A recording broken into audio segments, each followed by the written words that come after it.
Now, earlier this week, the British Prime Minister Theresa May formally notified Brussels of Britain's intention to leave the EU after more than 40 years of membership. While it will be 2 more years before Britain officially leaves the EU, there is plenty of scope for unofficial negotiations before that deadline. Georgina Downer is an adjunct fellow at the Institute of Public Affairs and a former diplomat. To discuss this, she joins us now from Melbourne. Georgina, welcome. Good morning.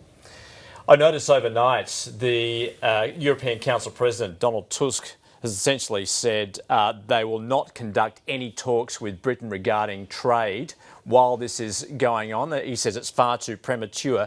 Does this perhaps present some opportunities for Australia?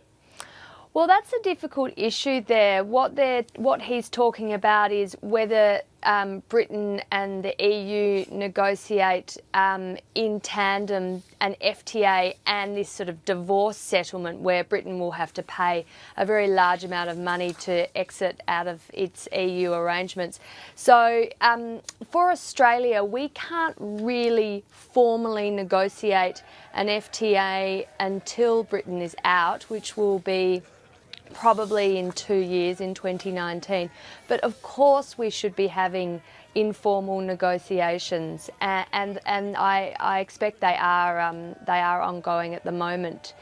There's no point waiting until 2019 and then negotiating an FTA, because if we want to do a quick deal, which I think will be very much in our interest and Britain's interest, we should have some preliminary negotiations now.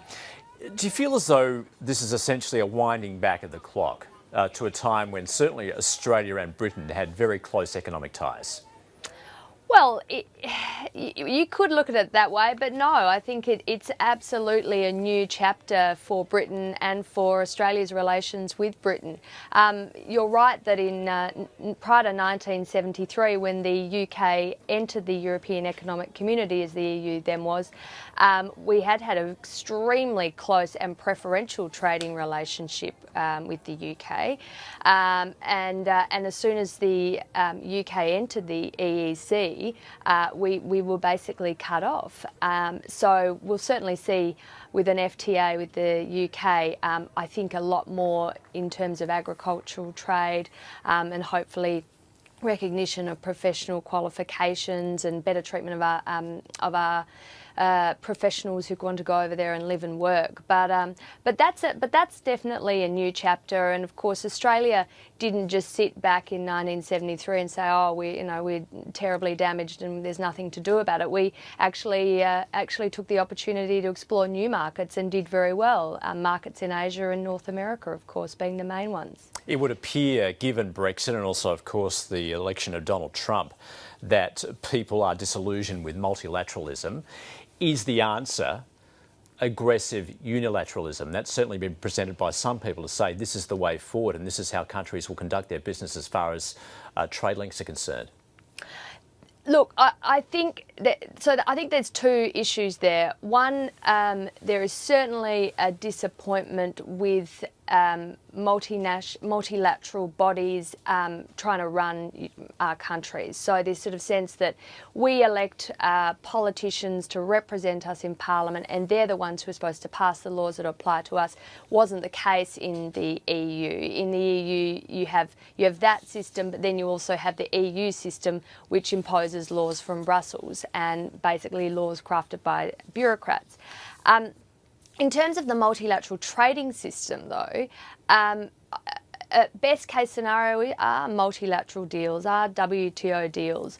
But the reality is, over time, as the multilateral trading system has broadened out to include more participants, it's become harder and harder to get deals.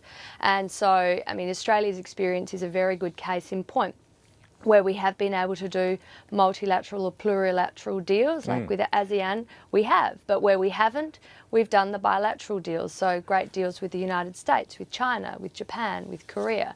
But on that point, I mean, do you feel as though, you mentioned the WTO there, do you feel as though that is being undermined and perhaps will continue to be so, where it will eventually become irrelevant? It's not irrelevant, but the the Doha round of negotiations that began, a couple of decades ago now, has just stalled and stalled and stalled. So, what do you expect your trade negotiators to do? To plug away forevermore, but never have any progress, and not do anything on the bilateral or plurilateral levels, or to be experimental and try new things. So, the WTO will still keep chugging along, but we would expect, and we do have trade negotiators here in Australia, and I would expect in the UK, who will do bilateral deals where there are opportunities to do that, and where it makes sense. So what would that mean in real terms for Australians if a deal like that was struck? So it's of course difficult to tell, because it will depend on the deal that the UK does with the EU. But I would expect we'd see good market access opening up for agricultural exports, especially meat, so beef and lamb. Also our horticulture, so fruit and vegetables. We have very big difficulties getting in some of our meat into the EU, because you've got to remember, so the UK as a member of the EU it's free to trade within the EU, but outside the EU it's a protectionist bloc. So once the UK is out, it will be able to determine the terms on which it receives our exports, and we would expect very, very positive treatment in terms of low, if not no, tariff barriers there. We import manufactured goods from the UK, so our consumers here in Australia, which is of course the vast majority of us, we should see, say, cheaper British cars and manufactured items that will go into more advanced manufacturing.